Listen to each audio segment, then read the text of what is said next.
met eelde aan sy hand. Hy bou toe self die plaas juis, uit grond en hout en sand, met sy 2 eie hande, het hy dit sterk gemaak. 'n man van God en daadkracht, wat sy volk nooit sou verlaat. Hy het gestaan vir sy mense, met wysheid in sy blik. Toe die gevaar van vryheid kom, het hy nie een oomblik geskrik.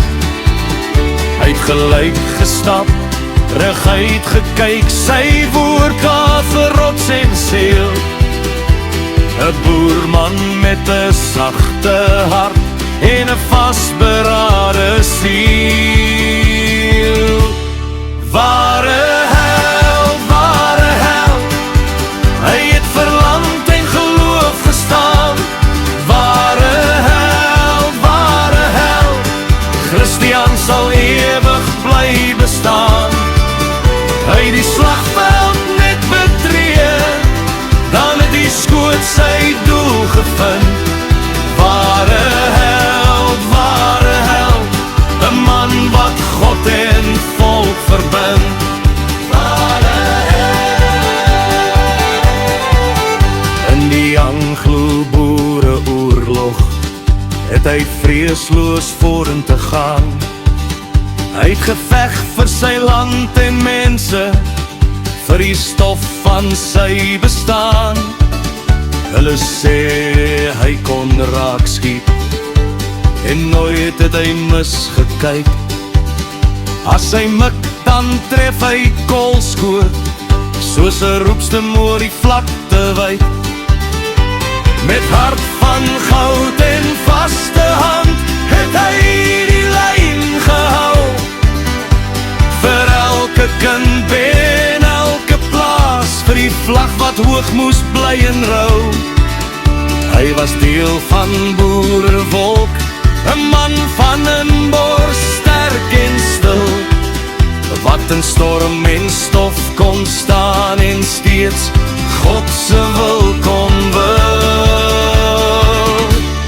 Ware held, hy het vir land en geloof gestaan. Ware held, Christian sal ewig bly bestaan. Hy het die slagveld net betree, dan in die skoot sy doel gevind. Ware